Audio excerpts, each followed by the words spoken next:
Hello, my name is Gary, and I was raised in the Western United States, so I'm a native English speaker. I hope that you will enjoy this YouTube channel. Thank you for joining us. IELTS writing samples. The graph below shows the amounts of waste produced by 3 companies over a period of 15 years.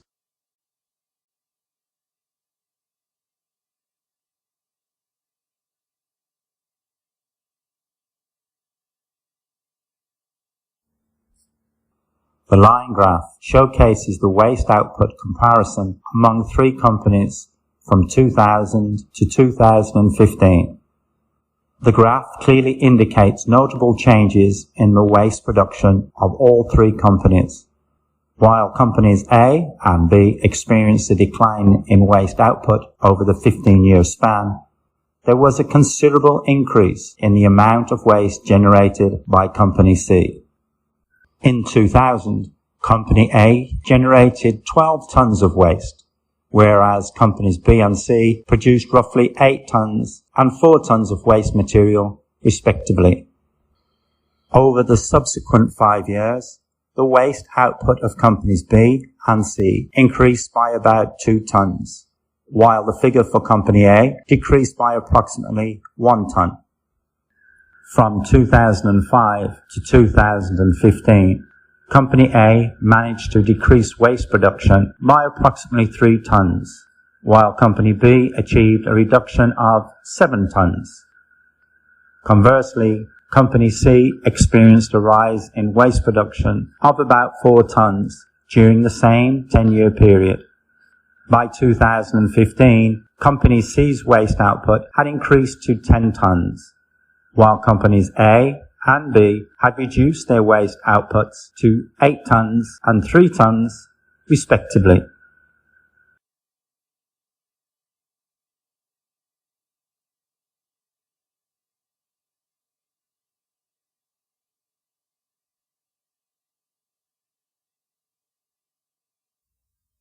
The line graph presents a comparison of 3 companies' waste output from 2000 to 2015. The graph illustrates notable changes in the waste output of the 3 companies, while companies A and B demonstrated a decrease in waste production over the 15-year period. Company C exhibited a considerable increase in waste output. In 2000, Company A's waste production amounted to 12 tons, while companies B and C generated approximately 8 tons and 4 tons of waste material, respectively. Over the following 5 years, the waste output of companies B and C increased by around 2 tons each, whereas the figure for Company A declined by approximately 1 ton. Between 2005 and 2015, Company A successfully reduced its waste production by roughly 3 tons, while Company B achieved a more substantial reduction of around 7 tons. In contrast, Company C witnessed an increase in waste production of approximately 4 tons over the same 10-year period. By 2015, Company C's waste output had escalated to 10 tons, whereas Companies A and B had lowered their waste outputs to 8 tons and 3 tons, respectively.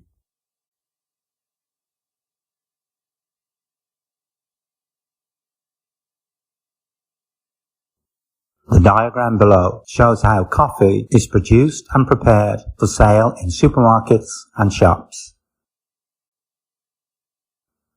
Pick the coffee beans, dry them, roast the beans, cool them rapidly, grind them, mix with hot water, strain the mixture, freeze the mixture, grind the frozen liquid, dry it in a vacuum, pack into jars.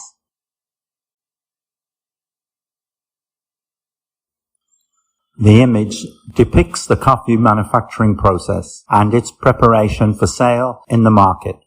There are clearly 11 stages in the production of coffee, starting with the picking of the coffee beans and concluding with the packing stage. Examining the coffee production process closely, it begins with the harvesting of the coffee beans in the fields. Subsequently, These beans undergo drying, roasting, and cooling processes before entering a grinding machine, where they are transformed into coffee granules. During the sixth stage of the process, the ground coffee is blended with hot water and the resulting mixture is strained. Then, the mixture is frozen and run through the grinder again.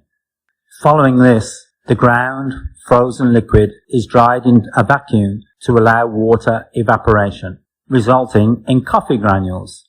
Finally, these granules are packed into coffee jars for delivery to shops.